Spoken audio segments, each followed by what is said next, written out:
السلام عليكم ورحمة الله وبركاته. الحمد لله وحده والصلاة والسلام على من لا نبي بعده وعلى آله وصحبه ومن تبعهم بإحسان إلى يوم الدين أما بعد. പ്രിയമുള്ള മുഅ്മിനീങ്ങളെ, സഹോദരന്മാരെ, അള്ളാഹുവിന്റെ വിധിവിലക്കുകൾ കഴിവതും ജീവിതത്തിന്റെ എല്ലാ സന്ദർഭങ്ങളിലും പാലിച്ച് യഥാർത്ഥ തഖ്വയിൽ അധിഷ്ഠിതമായി ജീവിതം ക്രമീകരിക്കണമെന്ന് ആമുഖമായി ഉണർത്തുകയാണ്. കുളിയുമായി ബന്ധപ്പെട്ട വിഷയം, വുളൂഇന്റെ ഭാഗങ്ങൾ ഏകദേശം നമ്മൾ പറഞ്ഞു.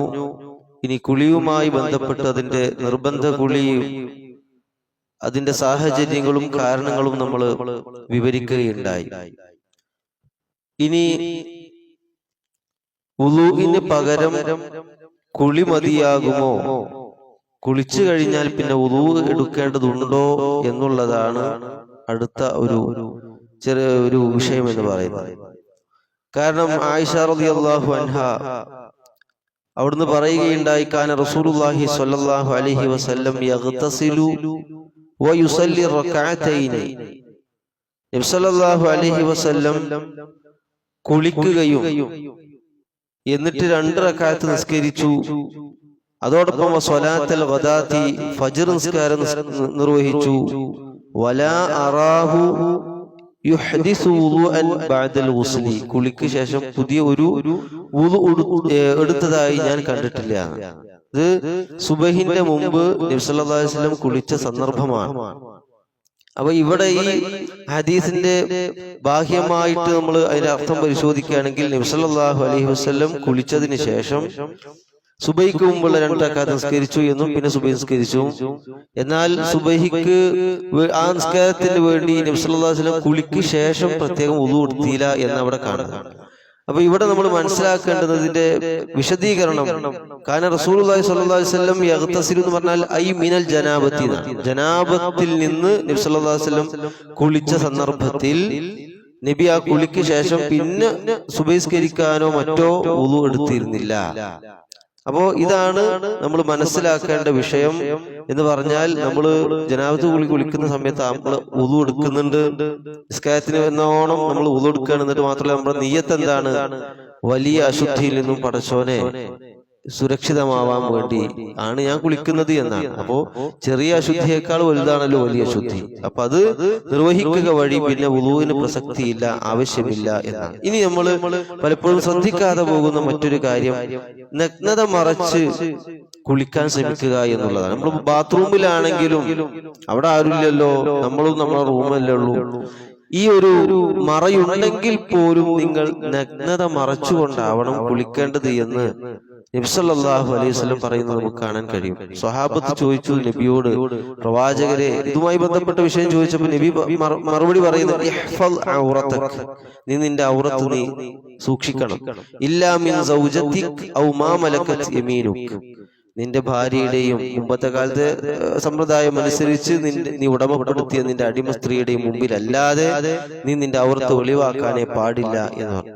അപ്പൊ മാത്രമല്ല, എന്നിട്ട് അദ്ദേഹം ചോദിക്കുന്നത്, ഫർറജുലു യകൂനു ഖാലിയൻ, ഒരാൾ തനിച്ചിരിക്കുകയാണെങ്കിൽ അങ്ങനെ ഔറത്ത് ഒളിവാക്കിയിരുന്നൂടെ എന്നാണ് അടുത്ത ചോദ്യം. അപ്പോ നബി സല്ലല്ലാഹു അലൈഹി വസല്ലം പറഞ്ഞു, അല്ലാഹു അഹഖു അൻ യുസ്തഹയാ മിൻഹു, അല്ലാഹു അല്ലേ നാണിക്കാൻ, അള്ളാഹുവിന്റെ മുമ്പിൽ നാണമില്ലാതെ ഇരിക്കുന്നത് ശരിയാണോ? അള്ളാഹ് കാണൂലേ എന്നാണ്. അപ്പോ നമ്മള് മറയുള്ള കുളിമുറിയിലാണെങ്കിലും ഒക്കെ ബാത്റൂമിലൊക്കെ ആണെങ്കിലും നമ്മള് ഒരു ഔറത്ത് മറച്ചുകൊണ്ട് കുളിക്കാൻ ശ്രമിക്കുക എന്നുള്ളതാണ് ഇതിലൂടെ മനസ്സിലാക്കാൻ പറ്റും. ഇനി സുന്നത്തായ ചില കുളികള് ഒരു 7 രംഗങ്ങളിലായി സുന്നത്തായി ഇസ്ലാം പഠിപ്പിച്ച 7 കുളികളുണ്ട്. അതും പറഞ്ഞ് അവസാനിപ്പിക്കാം. ഏതൊക്കെയാണ്? ഒന്ന്, പ്രബലമായ മുഅക്കദായ സുന്നത്ത്. ഒരു വേള അത് നിർബന്ധമാണോ എന്ന് പോലും തോന്നിപ്പോകുന്ന രൂപത്തിൽ നബി സല്ലല്ലാഹു അലൈഹി വസല്ലം പഠിപ്പിച്ചൊരു കുളി ജുമുഅക്കുള്ള കുളിയാണ്.